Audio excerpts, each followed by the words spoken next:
ومن أعظم هذه الأعمال التي يكفر الله بها السيئات ويمحو بها الخطيئات حسنة التوحيد. حسنة التوحيد، وما أدراك ما التوحيد. عن أنس بن مالك رضي الله عنه قال: سمعت رسول الله صلى الله عليه وسلم يقول: قال الله تعالى: يا ابن آدم إنك ما دعوتني ورجوتني غفرت لك ما كان منك ولا أبالي. يا ابن آدم لو بلغت ذنوبك عنان السماء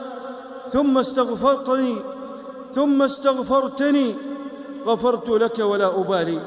يا ابن آدم لو أتيتني بقراب الأرض خطايا ثم أتيتني لا تشرك بي شيئا لأتيتك بقرابها مغفرة. أخرجه الترمذي.